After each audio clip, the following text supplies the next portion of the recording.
Salli wa sallim ya salam ala nabi khairil anam wal ali wa. Para muhibbin rahimakumullah, al-ismu tsani min asma'illahil husna ar-rahman. Nama yang kedua dari asma'il husna adalah ar-rahman. Ar-rahman seringkali kita maknai dengan maha pengasih. Nah, itu makna yang secara ringkas. Ar-Rahman yang maha pengasih. Walladzi an'ama bi jala'ilin ni'amil ladzi la yatasawwaru suduru jinsiha minal ibad. Ar-Rahman itu adalah yang mengasihkan nikmat-nikmat yang besar yang tidak mungkin bisa dilakukan oleh hamba-hambanya. Itu arti Ar-Rahman, yang mengasihkan nikmat-nikmat yang besar yang tidak mungkin bisa dilakukan oleh hamba-hambanya. Nah, itu Ar-Rahman. Nikmat-nikmat yang besar itu contohnya seperti dia mengasihkan roh kepada kita. Nah, ini tidak akan bisa dilakukan oleh seorang hamba juga pun. Dia mengasihkan akal kepada kita. Dia mengasihkan iman kepada kita. Dan lain sebagainya. Segala macam nikmat yang dikasihkan kepada kita yang mana tidak bisa diperbuat, dilakukan oleh hamba-hambanya. Itulah Ar-Rahman. Oleh karena itu tidak dibolehkan seorang makhluk jiwa pun diberi nama dengan Ar-Rahman ini. Tidak dibolehkan. Itu mutlak hanya nama Tuhan, nama Allah Subhanahu wa ta'ala. Nah, para muhibbin rahimakumullah, Ar-Rahman itu adalah yang meliputi kebaikannya untuk orang beriman, untuk orang-orang kafir, untuk makhluk seluruhnya. Orang kafir itu bisa hidup, bisa senang karena Allah punya nama Ar-Rahman. Karena Ar-Rahman tadi adalah yang meliputi kebaikannya, baik terhadap orang yang beriman, orang-orang kafir, maupun makhluk yang lain. Oleh karena itu biasa di dalam doa disebut Ya Rahmanad Dunya wal Akhirah. Wahai Rahman yang pengasih baik di dunia maupun akhirat. Rahmanad Dunya wal Akhirah.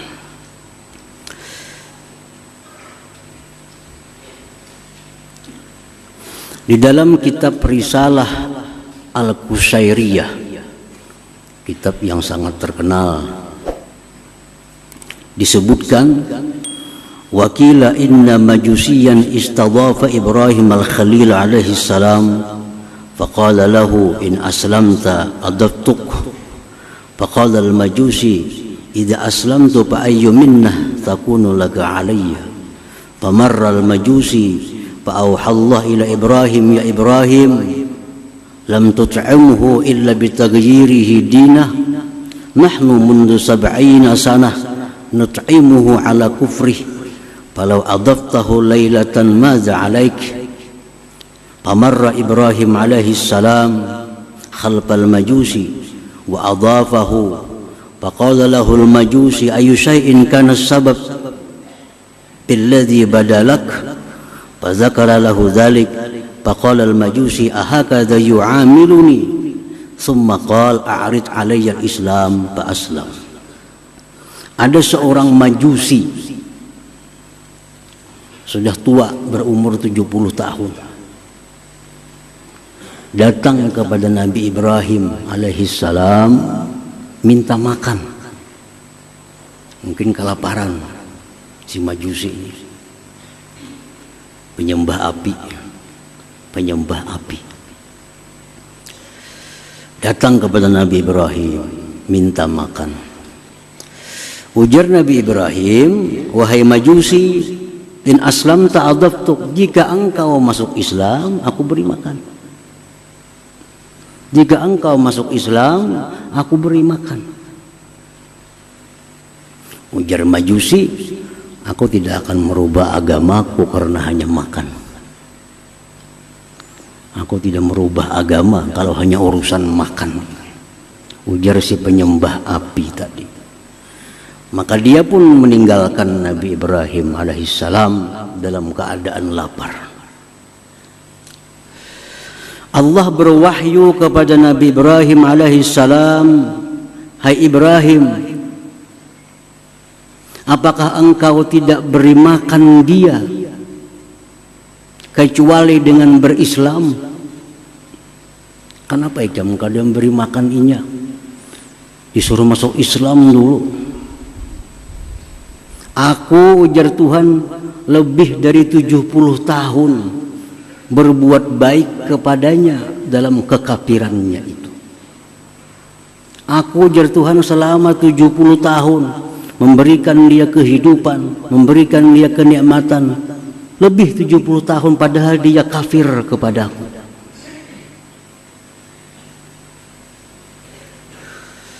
Andai kata engkau beri makan dia, tidak jadi persoalan bagi engkau, wahai Ibrahim. Nah, Ibrahim pun berlari mencari si majusi tadi. Cari-cari majusi tadi, bertamu lawan majusi tadi. Wahai majusi, kemari. Sekarang aku beri makan. Makan majusi. Ujar majusi, hai Ibrahim, kenapa ada perubahan seperti ini? Begitu cepat ada perubahan. Tadinya engkau tidak memberi makan kepadaku kalau belum Islam, sekarang langsung diberi makan. Ujar Nabi Ibrahim, Allah berwahyu kepadaku bahwa engkau ini sudah lebih 70 tahun kafir, tetap Allah berbuat baik kepada engkau. Sekarang aku disuruh untuk memberi makan kepada engkau ini. Ujar si majusi, apakah demikian Allah itu kepadaku? Maka ajarkan kepadaku Islam dan aku masuk Islam. Nah, ini adalah Ar-Rahman. Ar-Rahman. Ar-Rahman tidak peduli orang kafir, tidak peduli orang zalim, tidak peduli orang yang menentang Allah, semua diberikan kebaikan oleh Allah. Nah, ini namanya Ar-Rahman. Jadi orang kesusahan, orang kesengsaraan, kada perlu menunggu macam agama apa, kada perlu. Yang penting beri makan. Nah, itu Ar-Rahman.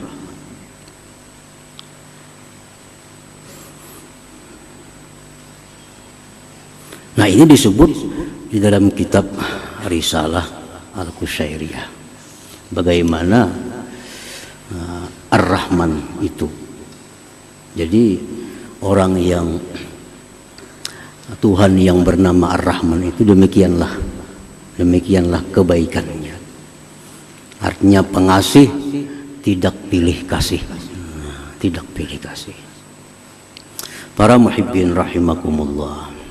Ar-Rahman, Allah yang bernama Ar-Rahman mengasihkan nikmat-nikmat yang besar yang mana tidak bisa dilakukan oleh seorang hamba juga pun.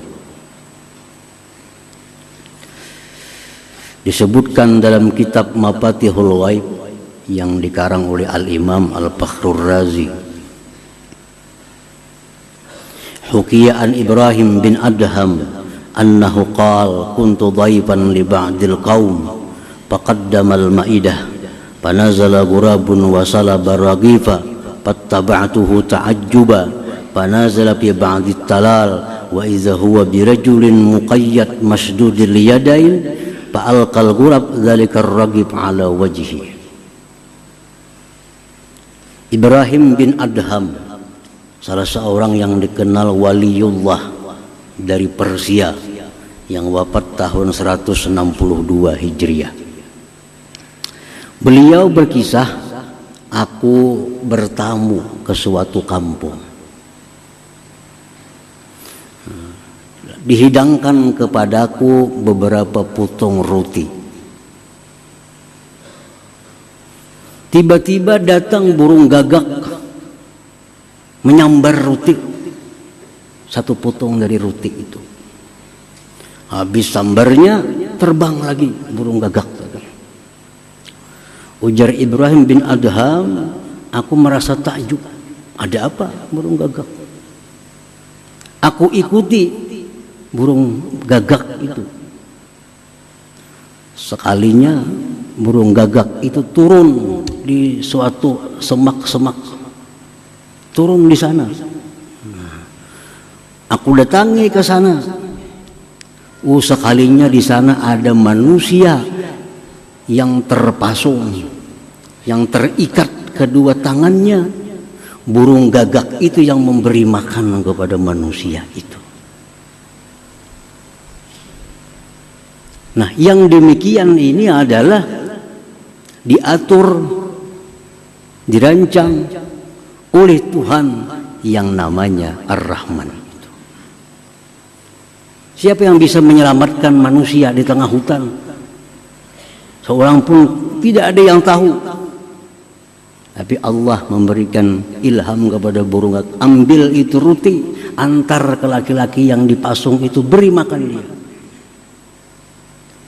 Nah, ini Ar-Rahman, kasihnya Allah kepada manusia itu dengan cara yang demikian, yang tidak akan bisa dilakukan oleh manusia seperti yang demikian itu. Misalnya kita nyuruh burung ambil itu, kita beri makannya ke sana, ada yang bisa, tidak bisa. Itu hanya Ar-Rahman. Nah, kemudian disambung oleh Imam Fakhrul Razi dalam bab Ar-Rahman itu apa yang dikisahkan oleh Zunnun al-Misri, salah seorang yang dikenal waliullah di Mesir, yang wafat pada tahun 179 Hijriah. Ujar Zunnun al-Misri, aku berjalan ke sungai Nil. Begitu aku sampai di sungai Nil, ada kala yang besar berjalan cepat. Kala, aku iringi, kemana kala itu berjalan cepat. Sekalinya si kala ini berjalan cepat menuju bibir sungai Nil. Di sana ada seekor kuduk. Lalu si kala itu naik ke belakang kuduk. Kuduk berjalan di sungai. Aku ambil jukung kapal kecil. Aku iringi kemana kuduk tadi membawa kala. Terus diiringi sampai ke seberang. Si kala tadi turun dari belakang kuduk, berjalan cepat. Aku iringi kemana kala itu berjalannya. Ternyata sampai ke sebuah pohon besar. Di sana ada manusia, seorang laki-laki yang sedang tidur. Dan di dekat laki-laki itu ada ular yang mau menerkam, menggigit si laki-laki itu. Ternyata ada ular. Nah, si kala ini datang ke situ berkelahi dengan ular. Kala menggigit ular, ular menggigit kala, mati keduanya. Fasalimar rajulun naim, laki-laki yang tidur tadi selamat. Nah, selamat dari gigitan ular itu. Nah, rancangan seperti ini adalah Ar-Rahman.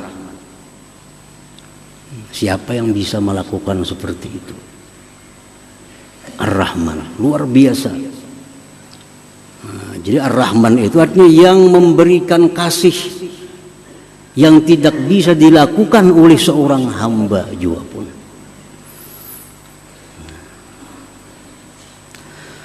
Para muhibbin rahimakumullah. Ar-Rahman huwa alladhi awsala khairatil hayy ilal mayyit. Ar-Rahman itu yang menyampaikan kebaikan-kebaikan yang hidup kepada yang mati. Orang yang sudah mati masuk kubur, disiksa dalam kubur oleh karena doa atau harapan yang hidup dalam kubur itu diringankan azabnya atau diangkat azabnya. Nah, ini adalah Ar-Rahman. Ar-Rahman. Siapa manusia bisa? Orang di dalam kubur disiksa, siapa yang kau menyelamatkan? Kada kawa. Tapi orang yang dalam kubur itu disiksa, akhirnya diringankan siksanya, bahkan bisa diangkat. Itu adalah pekerjaannya Ar-Rahman ini.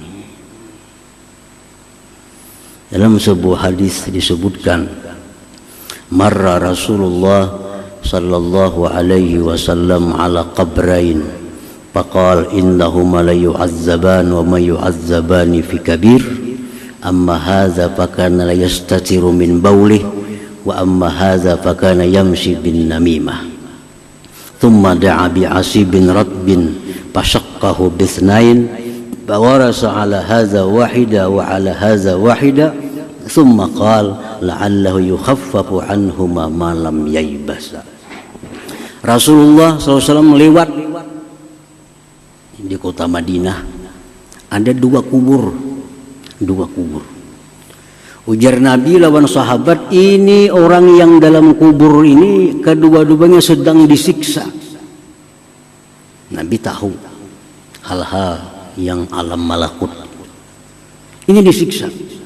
Padahal ujar Nabi, ini orang disiksa bukan karena perkara yang besar. Artinya perkara yang begitu mudah dia hindari di dalam dunia. Satu ini ujar Nabi disiksa di kubur karena kada hati-hati kencing. Bekamih kada hati-hati. Akhirnya najis dibawa sembahyang yang jadi kada sah. Nah, bekamih kada hati-hati. Nah, akibatnya dikubur, disiksa. Padahal hal kecil. Ada yang satu ini ujar Nabi disiksa di kubur karena dia suka anjur atar. Kabar sini bawa ke sana, panas orang sana mendengar. Bawa lagi ke sini, panas pulang orang sini mendengar. Jadi orang kada bertaguran, jadi bahwa gara-gara ini. Nah, ini orang dalam dunia hidupnya itu dikubur, disiksa aja nanti, disiksa. Lalu Rasulullah SAW mengambil pelapah kurma yang masih basah. Sidin belah dua pelapah kurma itu, sidin tanam satu kubur di sini, sebelahnya di sini. Ujar Nabi, selama ini pelapah kurma ini masih basah, yang dalam kubur diringankan azabnya. Diringankan azabnya. Selama pelapah kurma ini masih basah, yang di dalam kubur diringankan azabnya. Nah, ini Ar-Rahman. Ar-Rahman. Ar-Rahman adalah Tuhan yang meringankan azab orang yang dalam kubur karena kebaikan-kebaikan orang yang hidup di alam dunia ini. Nah, manusia kada bisa, kada kawa. Orang disiksa di kubur, kalau kita membantu kada kawa, kada bisa. Tapi Ar-Rahman bisa. Orang yang sedang diazab di dalam kubur, Anaknya berdoa, Allahumma ghfirli wali walidayya, ya Allah ampuni dosaku, dosa orang tuaku. Ya Allah bangkitkan dia, azab, hilangkan azabnya dalam kubur. Ini anak yang saleh berdoa kepada Allah, Allah kabulkan doanya. Akhirnya ibu bapaknya dalam kubur yang disiksa, jadi diringankan siksanya atau diangkat siksanya. Inilah Ar-Rahman itu. Nah, para muhibbin rahimakumullah. Nah, jadi sesudah kita tahu bahwa Ar-Rahman itu sedemikian rupa yang tidak bisa dilakukan oleh manusia siapa jua pun. Al-Mun'im bijalailin ni'am. Ar-Rahman itu adalah yang mengasihkan nikmat yang besar yang tidak bisa dilakukan oleh hambanya. Nah, itu Ar-Rahman artinya. Nah, bila sudah kita yakin demikian artinya Ar-Rahman, nah kita beriman bahwa Ar-Rahman itu demikian artinya, keimanan kita itu akan membuahkan beberapa akhlak di dalam diri kita ini. Nah, kita sudah tahu Ar-Rahman macam itu. Nah, kita beriman, kita percaya bahwa api itu panas. Karena kita beriman itu timbul kelakuan kita menjauh dari api. Kenapa menjauh dari api? Karena kita beriman api itu panas, bisa membakar. Nah, itu buah keimanannya kita menjauh dari api. Itu buah keimanan. Nah, kalau kita beriman kepada Ar-Rahman bahwa dia mengasihkan nikmat-nikmat yang besar yang tidak bisa dilakukan oleh hambanya, kita beriman itu akan membuahkan beberapa akhlak mulia di dalam diri kita. Imam Al-Ghazali rahimahullah mengatakan, apa buahnya? Ayyarhama ibadallah al-ghafilin fayasrifuhum an tariqil ghaflah ila Allah azza wa jalla bil wa'zi wan nushi bi tariqil lutfi dunal unf wa ay yanzura ila al-usad bi 'ainir rahmah la bi 'ainil izra wa ay yakuna kullu ma'siyatin tajri fil alam ka musibatin lahu bi nafsihi fala ya'lu bi izalatiha bi qadri wus'ihi rahmatan lidzalikal 'asi ay yata'arrada li sakhatillah wa yastahiqqal bu'da min jiwari. Orang yang beriman kepada Ar-Rahman, satu, dia akan menyayangi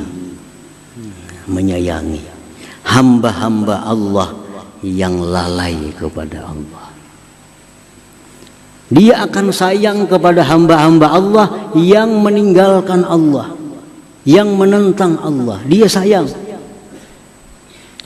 Dia arahkan mereka itu ke jalan Allah dengan nasihat yang lemah lembut. Jadi melihat orang yang maksiat, melihat orang yang menentang Allah, dia kasihan, dia sayang, lalu dia ajak ke jalan yang benar dengan cara yang lemah lembut. Pertama itu. Yang kedua, dia memandang kepada orang yang maksiat itu dengan pandangan kasih sayang, bukan pandangan menghinakan. Melihat orang maksiat itu kasihan, bukan murka, bukan menghinakan. Yang ketiga, bahwa adalah tiap-tiap maksiat yang terjadi yang dia lihat itu adalah musibah pada dirinya sendiri. Setiap dia melihat ada orang maksiat, dia menganggap itu musibah bagi diriku. Maka dia berusaha untuk menghilangkannya dengan sekedar kemampuannya karena sayang kepada orang yang maksiat itu. Nah, para muhibbin rahimakumullah. Jadi orang yang sudah mengenali Ar-Rahman, sudah beriman kepada makna-makna Ar-Rahman, dia akan selalu mengajak orang-orang yang maksiat untuk ke jalan Allah dengan lemah lembut. dan memandang mereka dengan pandangan kasih sayang, dan lagi menganggap bahwa maksiat yang dilakukan inya itu adalah musibah bagi diriku. Nah, para muhibbin rahimakumullah, beberapa contoh Rasulullah SAW sebagai nabi yang sangat beriman kepada Ar-Rahman itu. Disebutkan dalam sebuah hadis an Abi Umamah radhiyallahu anhu qala inna syabban ata an-nabiyya sallallahu alaihi wasallam faqala ya Rasulullah i'dhan li bizina fa aqbala al-qaum alayhi fazajaru wa qalu mah qalat nuh padana minhu qariban faqala fajalasa qala atuhibbu li ummik qala la wallah ja'alani Allah bidak qala walan nas yuhibbuna ka ummahatihim li ummahatihim qala atuhibbuhu li ibnatik qala la wallahi ya Rasulullah ja'alani Allah fidak qala wala nas yuhibbuna li banatihim ila akhir hadis. Rasulullah SAW waktu berkumpul dengan sahabat, tiba-tiba datang seorang pemuda. Pemuda ini berkata, ya Rasulullah i'zan li bizzina, wahai Rasul, izinkan ulun untuk melakukan zina.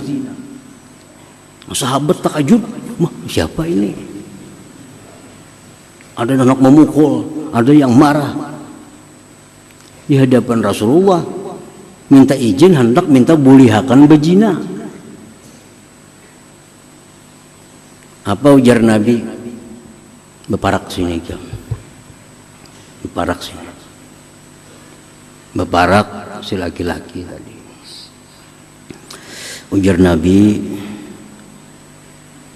ikam hakunlah, ikam maulah mama ikam tu dizinahi orang. Kada wahai Rasulullah, kada hakun mau dizinahi orang. Ujar Nabi, orang lain pun kada hakun mamanya dizinahi orang. Ikam maulah, jar Nabi, anak ikam, putri ikam dizinahi orang, maulah. Kada hakun. Maginnya anak dizinahi orang. Ujar Nabi, orang-orang pun kada hakun anaknya itu dizinahi orang.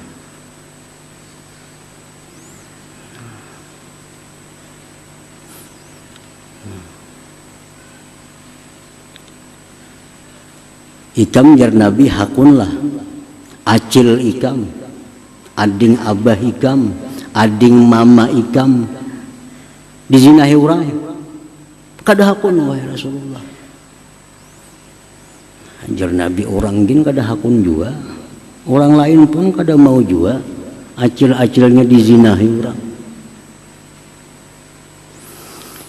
Lalu Rasulullah SAW meletakkan tangan kepada laki-laki tadi.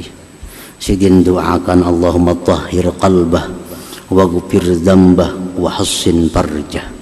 Ya Allah, bersihkan hati ini orang, ampuni dosanya, pelihara kemaluannya. Laki-laki itu berkata, setelah aku keluar dari tempat itu, tidak ada sesuatu yang aku benci selain daripada zina itu. Nah, ini cara dakwahnya Rasulullah. Rasulullah beriman kepada Ar-Rahman. Lalu dakwah beliau agar kembali ke jalan Allah dengan cara yang demikian. Dengan cara yang lemah lembut dan cara mendoakan mereka agar dapat petunjuk, dapat hidayah oleh Allah Subhanahu wa ta'ala. Demikian pula kita dakwah kita, terutama dengan anak-anak kita, keluarga kita, ya dakwah kita demikian. Kita ajak mereka dengan jalan yang lemah lembut agar mereka lurus. Jangan lupa mendoakan mereka, doakan mereka agar selalu di jalan yang lurus. Para muhibbin rahimakumullah, dikisahkan tentang seorang waliullah yang bernama Ma'ruf Al-Karhi yang wafat di abad 200 di kota Baghdad.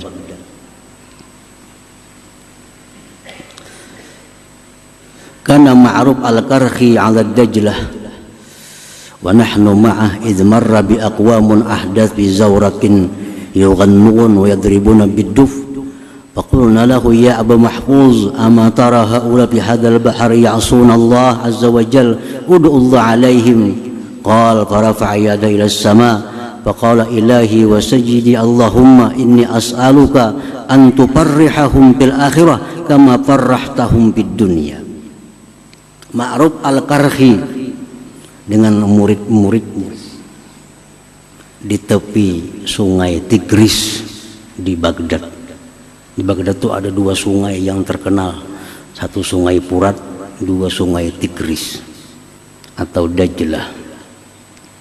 Satu hari beliau duduk di sungai, di tepi sungai itu dengan murid-muridnya.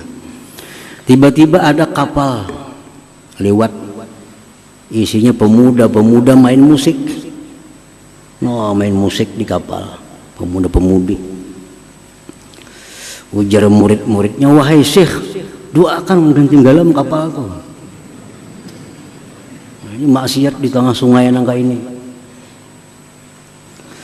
Lalu Ma'ruf al-Karhi mengangkat tangannya ke langit.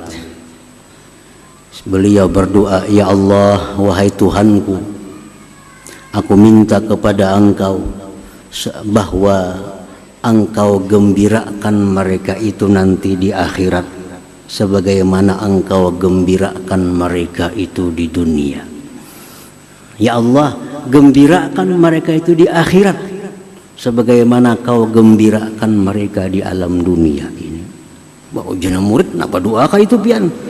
Ini muridnya hendak supaya tinggalam kapal itu terbakar ke apa kau. Kalinya doa sidin kayak itu. Ya Allah, hamba minta kepada Engkau itu orang-orang yang rami memusik, begambus, begitu macam-macam, gembirakan mereka di akhirat nanti sebagaimana Kau gembirakan mereka di dalam dunia. Nah, ujar Syekh Ma'ruf al-Karhi, kalau mereka itu digembirakan Allah di akhirat surga, artinya diberi Allah tobat dalam dunia ini. Kada main musik lagi kinainya. Nah ini Ma'ruf al-Karhi mencontoh Ar-Rahman. Ar-Rahman artinya melihat orang-orang yang lalai kepada Allah lalu mengajak mereka dengan jalan yang lembut, dengan jalan penuh kasih sayang, dan mendoakan mereka yang baik kepada Allah Subhanahu wa ta'ala. Nah, hadirin hadirat yang dimuliakan Allah Subhanahu wa ta'ala. Nah, mudah-mudahan kita dapat beriman kepada nama Allah yang kedua Ar-Rahman, dan iman kita itu dapat membuahkan akhlak seperti tadi. Nah, para ulama ahli hikmah mengatakan untuk mempermudah, mempercepat bagaimana keimanan kita itu kepada Ar-Rahman cepat berbuah seperti tadi. Alangkah baiknya setiap habis sembahyang 5 waktu membaca Ya Rahman 100 kali. Ya Rahman, Ya Rahman, Ya Rahman, Ya Rahman, Ya Rahman, Ya Rahman, Ya Rahman, Ya Rahman. Nah, maka dengan berkah bacaan itu setiap sembahyang 5 waktu habis sembahyang baca 100, maka kita akan diberi Allah akhlak di mana kita bisa melihat orang yang maksiat itu dengan pandangan kasih sayang, dan kita bisa mengajak mereka ke jalan Allah dengan jalan yang lemah lembut, dan kita akan diberi Allah kedudukan yang mulia di sisi Allah Subhanahu wa ta'ala.